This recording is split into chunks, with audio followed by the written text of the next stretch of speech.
1 2 press start. My name is Jeremy and this is your Gaming Jampack. Now, I know that it's been a while since we did this video. I definitely know it didn't get off to the greatest of starts, but nonetheless, we are here with a new one, albeit being basically 8 months later. Anyway, so here is some of the stories that are topping the gaming news. Rockstar Games has announced that Red Dead Redemption 2 will launch on Steam on Thursday, December 5th. Now you may be thinking, Jeremy, Red Dead Redemption 2 is already on PC. And I would say, yes, you are right, but it wasn't on PC's largest gaming marketplace. Now Steam users won't have to download any other launchers to play the game, and hopefully the launch issues of the game will not be here with this launch. Now, if you remember, when the PC version launched in early November, it was riddled with issues, but with recent patches and updates, those have seemingly been rectified. And as expected, Red Dead was supposed to be delayed 1 month. Well, it was delayed 1 month as it first released on November 5th. Speaking of rocky launches, Google Stadia did not get off to a great start. I mean, just do any kind of Google or YouTube search and you'll find countless articles and videos saying things like how laggy the service is or how the quality of the service really can drop off. But if you did get a Stadia, you're looking for some good news, right? Well, this news could be something that sparks your interest, albeit will be for first-party titles down the road. And that is that Google has hired Sebastian Poole as the Director General for Stadia Games' Montreal studio. Now, Poole worked as the executive producer for the Assassin's Creed series for 10 years. That was from Assassin's Creed 2 all the way to Unity.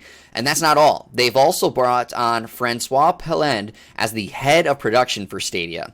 Now, he worked previously at Ubisoft Quebec on both AC and South Park: The Fractured But Whole. Lastly, they also hired Matthew Leduc as the art director. He also worked for Ubisoft, this on Watch Dogs and the first Assassin's Creed. Now, these are some pretty big hires for the studio, and I expect it to lead to some good first-party titles down the line. And they're also not shocking, as Stadia's VP and head of games and entertainment, Jade Raymond, has a long history with Ubisoft. Now, I look forward to seeing what they make from these guys. If you happen to be on Twitter over the holiday weekend, you might have noticed a photo that was circulating and creating a lot of buzz and getting people talking. A pic of the PS5 Dev Kit was posted, and the Verge editor Tom Warren confirmed that is indeed the Dev Kit for the PS5.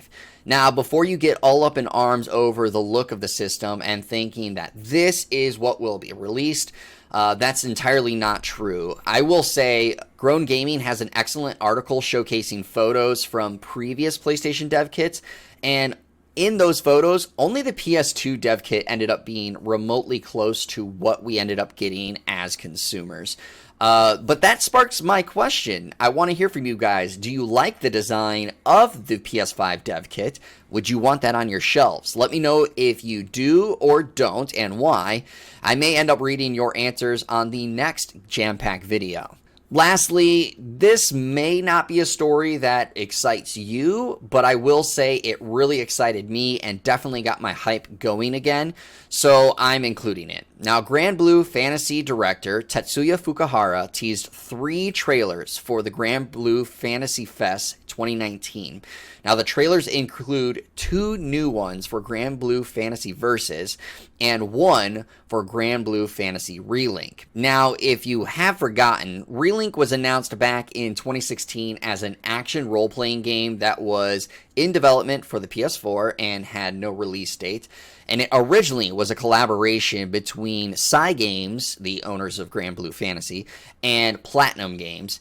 But in February of this year, 2019, it was announced Platinum was no longer involved in the project. Now, when that announcement came out, I won't lie, that definitely got me worried the development of that game was getting canned.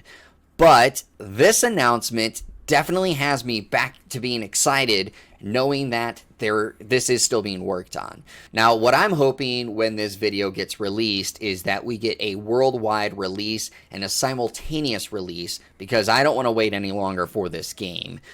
But at the very least, I'm hoping that we get a Japanese release date, because that at least tells me the game is done being developed, and then possibly we're just still working on the English translation of it. Don't let me down, Cygames.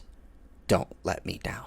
Now, as for Versus, I'm also really excited for this game. I'm a big fighting game fan. I may not be very good, but I am a fighting game fan, and that has continued to grow over the last few years, and that has also grown with Granblue Fantasy Versus.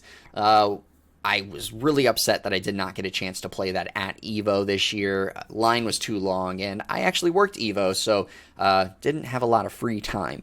Hopefully, in that video, or one of the videos, I should say, is a release date for the West. Now, we already know when Japan's release date is, which is February 6th of 2020. Hopefully, it's somewhere close to that.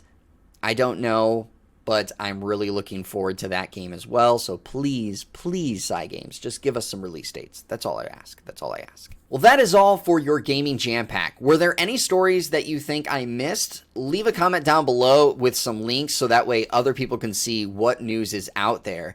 And also, if you like the video, be sure to give the video a thumbs up, hit the subscribe button, and also that bell notification, just so that way you get notified of future videos. Thank you again for tuning in, and always remember, your gaming news starts right here.